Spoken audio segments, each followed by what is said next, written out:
This novel revolves around the experience or the happenings in B.C.A.'s life. Charat Singh belonged to higher caste. He opposed the social evil, untouchability.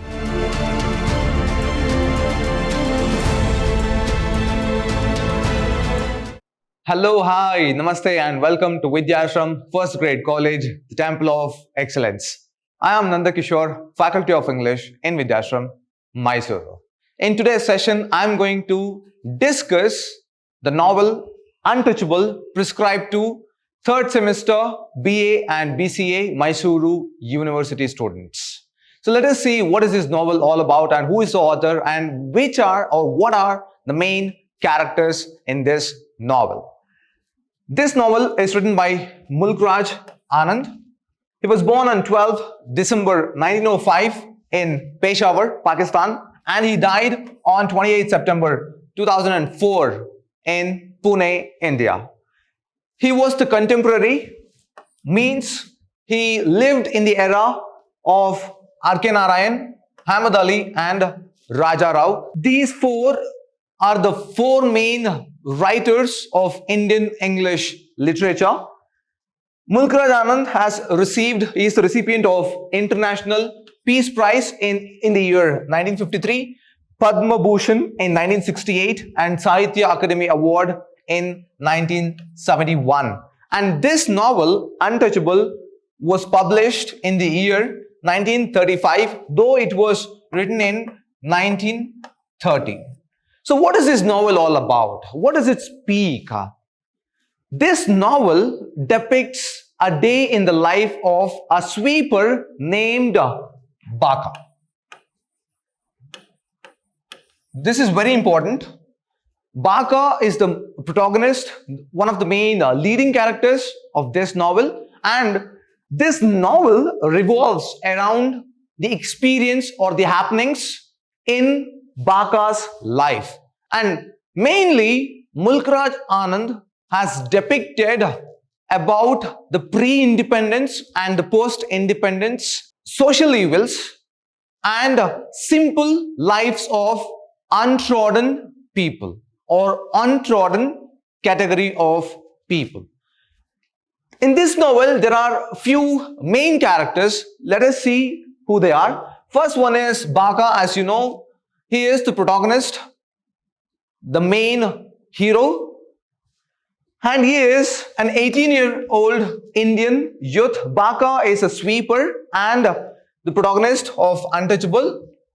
Strong and able-bodied, he is fascinated by the life and ways of India's English colonizers.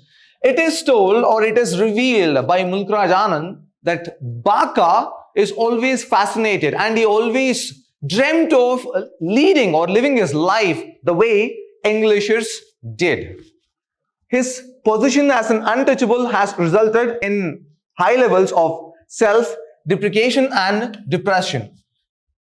B.C.A. had always revolted against untouchability. Though he belonged to minor category, though he is from untouchable family, he always revolted against, he rebelled and he always questioned that it's just because we belong or we are from lowest caste that people are ill-treating us. Questions the status quo and challenges a caste system that is supposedly set in stone, which meant that it is never going to change. Second main character is Chota, the son of leather worker. Now this is very important. Son of leather worker, Chota is one of B.C.A.'s best friends. Though they are of the outcast class, Chota is higher than in the caste system's hierarchy. Higher than B.C.A. in the caste system. So he is placed, Chota is placed a bit higher compared to B.C.A. Like B.C.A., he is also obsessed with English or the way Englishes live. Ramcharan is the washer's son and B.C.A.'s other's best friend. Now he is also higher in the hierarchy than B.C.A. because his family only washes other people's clothes, an act deemed cleaner than cleaning the toilets. Next one is Laka. He is the father of Baka, and Laka is the head of the sweepers. Jemedar is the head of sweepers, a lazy, abusive man that takes advantage of his children. He resents Baka's obsession. He is always angry with English and urges Baka to be satisfied with their family's lot in life as untouchables and sweepers. Fifth is Raka, Baka's younger brother, somewhat of a foil to Baka's character. He is described as a true child of outcast colony. When we speak about Raka and Baka, remember Raka is the younger brother of Baka and Baka is 18 years old boy. Though he cleans latrines or others' waste, human waste, he washes up himself and he claims himself to be tidy and clean. He is actually, the way he appears in the novel, it shows. But Raka is exactly opposite of Baka here. He has a running nose, his body is soiled, he wore torn clothes, and Raka also depicts the true childish behavior or true child of the outcast colony. Next is Sohini, Baka's younger sister. Sohini is described as nubile. In a sense, she is in the age of marriage and she is very beautiful. This beauty triggers the anger in one of the characters named Gulabo. Gulabo is one of the characters and she is also the mother of Ramcharan. Remember, I just told you. Sohini is very patient and resilient. She bears the brunt of her family's frustrations. In a sense, she is a sort of punching bag. She takes care of her family. She takes the anger from a father. She takes the pain from a brother. Now, Havildar Charat Singh, one of the main characters here, one of Baka's heroes. Singh is a famous hockey player in the regiment. Remember, he is also the Havildar in regiment. His personality is jocular, his mood extremely changeable. He switches or he is moody and simple. At the beginning of the novel, he arranges Baka to clean the latrines, but later on he gives Baka a brand new hockey stick. His willingness to share his afternoon tea with Baka illustrates his lack of belief in untouchability. Though Charat Singh belonged to higher caste, he opposed the social evil untouchability. Next is Ali, a young man of Baka's age group. Ali is the son of regimental bandsman and Muslim. Ramanand, described by Baka as a peevish, irritable, old black moneylender. Ramanand is of a higher class than Baka. He interrupts Baka's morning musings by shouting at him to clean the latrines. Next is Gulabo. As I told you, Gulabo, a washerwoman. Gulabo is Ramcharan's mother. Ramcharan is one of Baka's best friend. Don't get confused. She has a superiority complex because she has a high place in the hierarchy of low caste. Shudra is the lowest caste, and in this category, in this varna, there are few castes and she is placed on top. Who? Gulabo. So she has that superiority complex and Baka is placed at the bottom. Waziro is the viewer's wife who stops Gulabo from hitting Sohini. She is the one where we come across an instance that Sohini goes to well to fetch water and Gulabo attacks on Sohini, Baka's sister, and Waziro is the lady who stops Gulabo from manhandling Sohini. Pandit Kalinath, he is very important because he molests, he damages the modesty of Sohini, Baka's sister. He is one of the priests in charge of the temple in Bulasha. Bulasha is the place where this novel is depicted, an imaginary town. The town Baka and his family live outside of. He sexually assaults Sohini and then accuses her of defiling him. Now let us see the novel. I'm not going to narrate it as it is. I'm just going to briefly summarize it, and also I will be analyzing this session, this part. Baka's family. Usually Baka's life begins by his father's abusive words. Every day, every morning, Laka, who is Baka's father, he abuses his son, saying that yo, Bakya, get up, you filthy son of a pig. He always abuses Baka, and Baka, he had to go and attend his daily chores, which is to clean the streets and to clean the latrines of his colony. And once Laka scolds, he cannot get up, he's lazy, he doesn't want to get up, Baka doesn't want to get up or get out of his bed.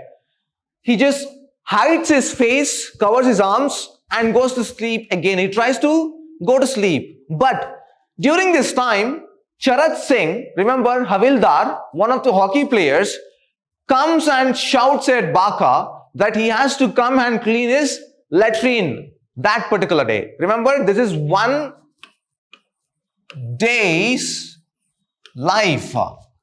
This entire novel revolves around a day life in Baka.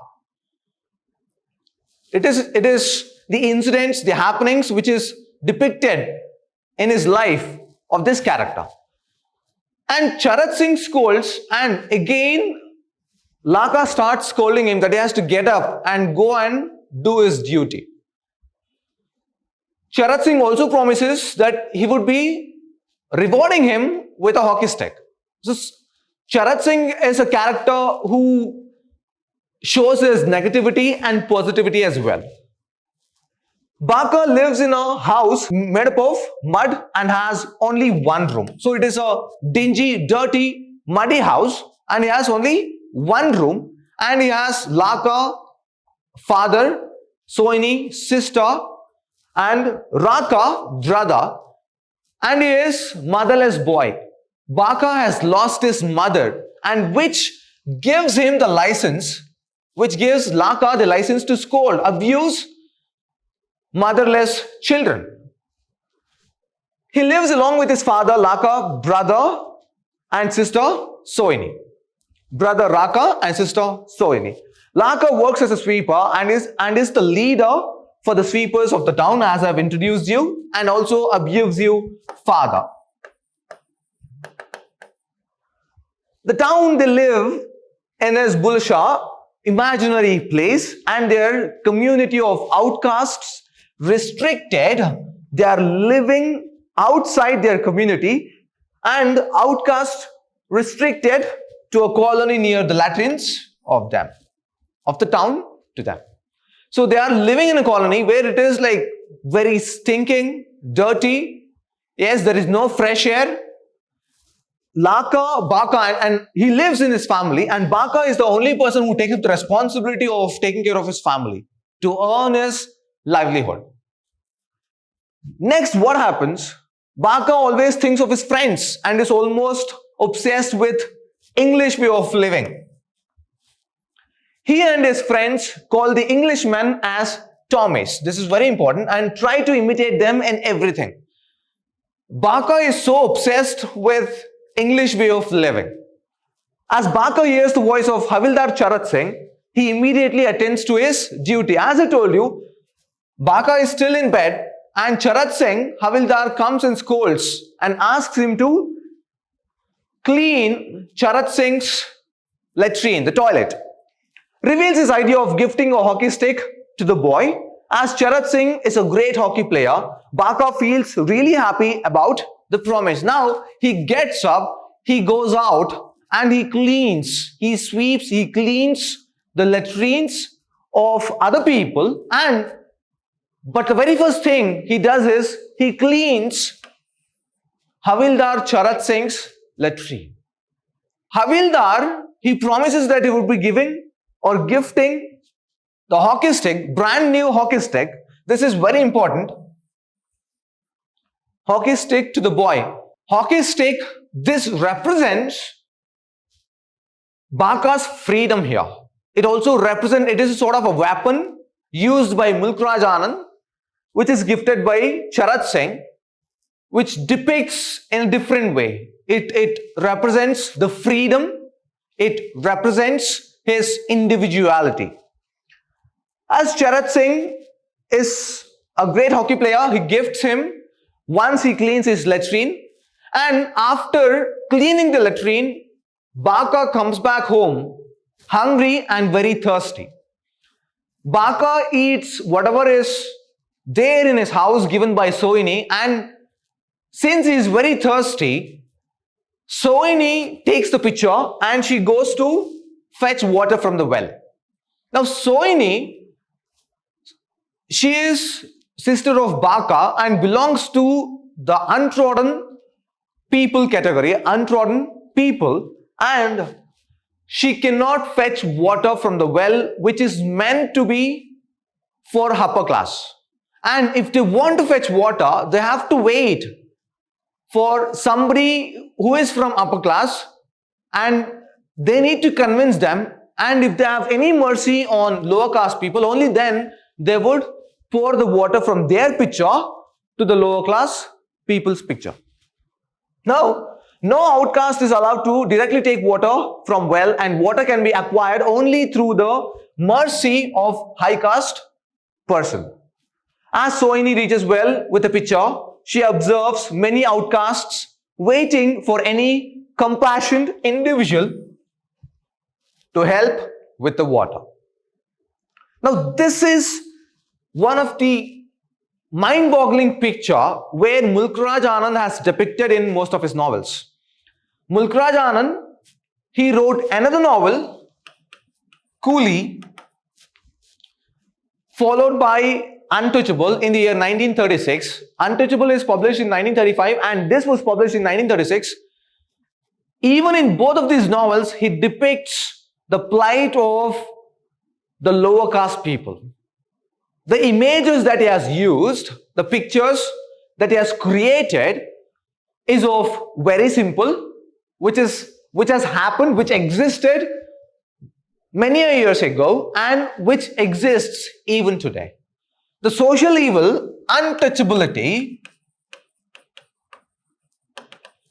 this has existed since many years. It might exist even today. And Mulk Raj Anand is such a kind of an author who depicts the simple life of poor people.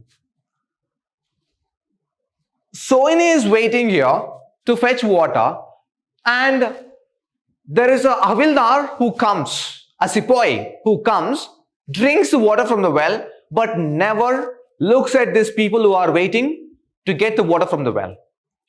So meanwhile, what happens here? While she is waiting, one of the characters, Gulabo, who is the mother of Ramcharan, she attacks Sohini. Because Sohini is good looking, she is pretty, she is beautiful. Gulabo, she is very jealous about Sohini's beauty. Gulabo abuses Sohini, saying that she is a whore, she is a bitch, she is a prostitute. Initially, Sohini thinks that Gulabo is just kidding, she is just joking. But when Gulabo goes to an extent of manhandling Sohini, only then she realizes that Gulabo meant what she told. Gulabo's words were true. And Waziro, as I introduced one of the characters, she interrupts, she just goes in between and stops Gulabo from hitting Sohini. Now Sohini is just young. I think she's around 15 or 16 years old. She is beautiful. And now, after this fight, Sohini just comes out of this group of people who are waiting to fetch water and she sits outside. She is away from this group. At this point of time, a higher caste person comes. She waits with others for a sympathetic higher caste person. The waiting group has a washerwoman named Gulabo who is very jealous of Sohini. Shortly, priest, remember I told you there is one more character, Kalinath. He appears and somehow all these people, they persuade Kalinath to fetch water for all of them. Shortly, priest and in charge of temples, Pandit Kalinath comes to the well. He is persuaded by women as he finally accepts to pour water from his pitcher to theirs. Sohini stays out from the group and waits for Kalinath to give water. He observes this and looks at Sohini.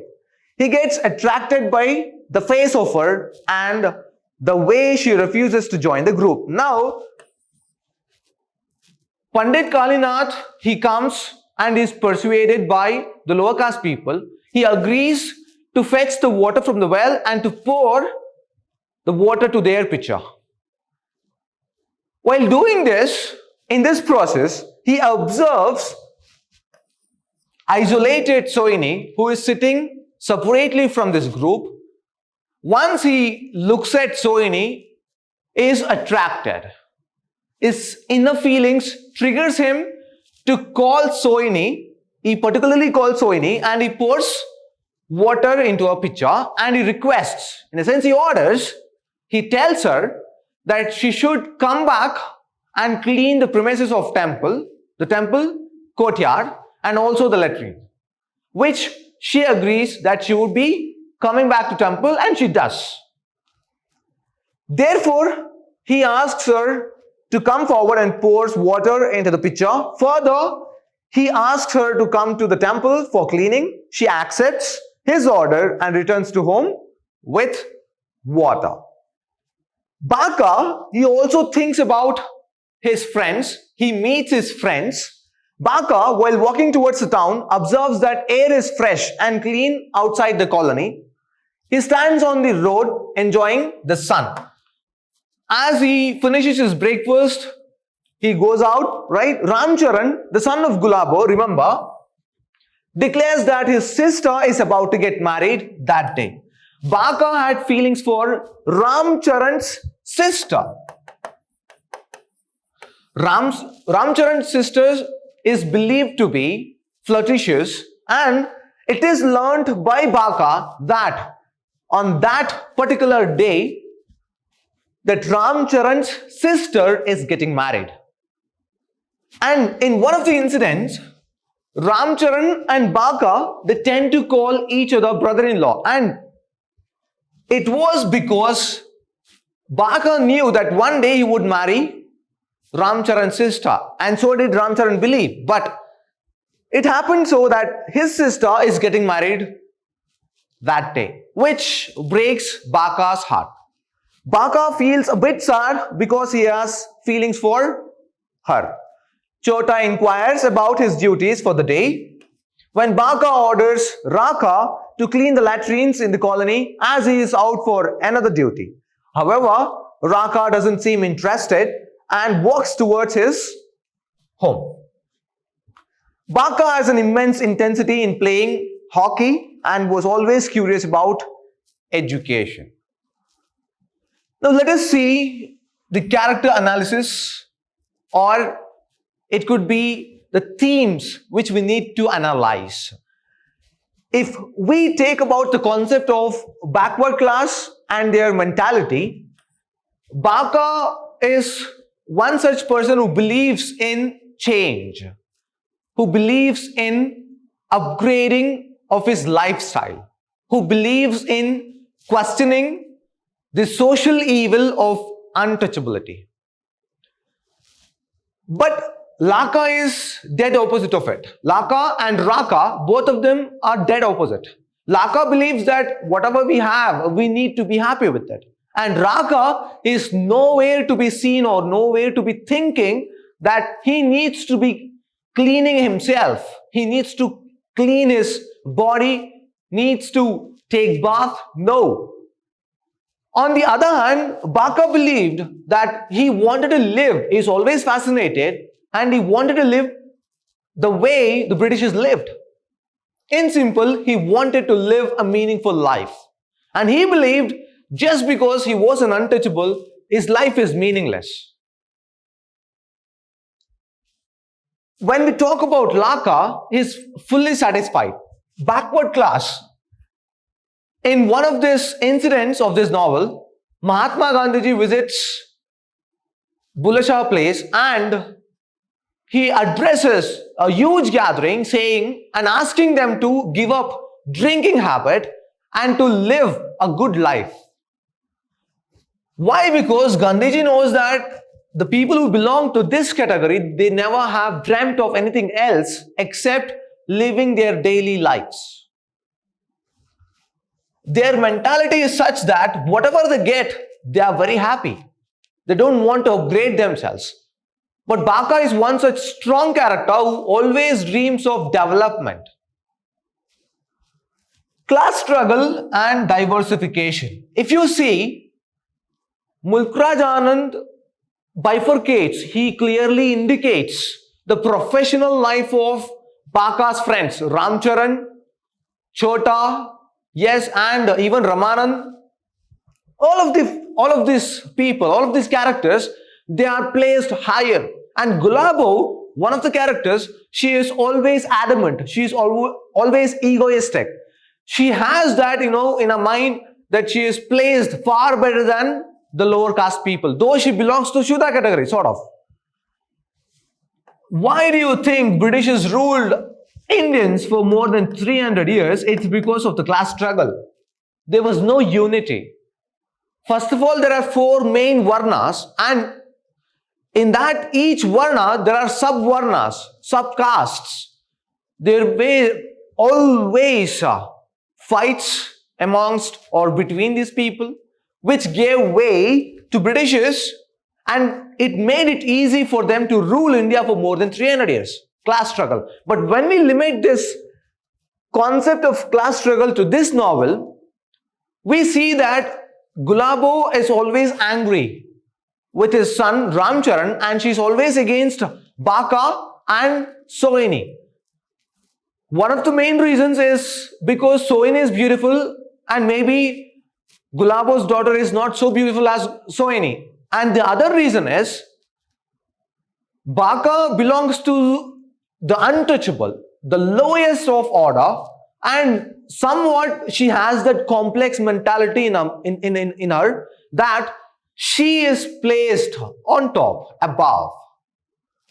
Diversification, there are differences in lifestyle, because it is clearly told that Ramcharan, they are this, the washerwoman, right? The washer family, where they wash the clothes of other higher caste people, which is believed to be somewhat good compared to cleaning latrines. And Chota, leather worker's son, far more placed. Problems of education. Gandhiji also believed in education. Education is the biggest weapon. And Mulkraj Anand, though he is not directly talking about educating the lower caste, he says, had it been the education which was provided or which would be given to the hands of lower caste people, possibly they would have been aware about their rights and they would have been aware about their equal treatment from other upper caste people, and possibly or probably there would have been a better life for them. And in one of the instances, B.C.A gives or demands to take education from his friend. And that shows that B.C.A always thought of development. He wanted to get educated. So that is the problems of education. Maybe the lack of education has led them to struggle and left them where they are placed. So that is about the first session. I will be meeting you in my next session. Let us see what will happen in the next session. Until then, keep reading. Have a good day. Take care.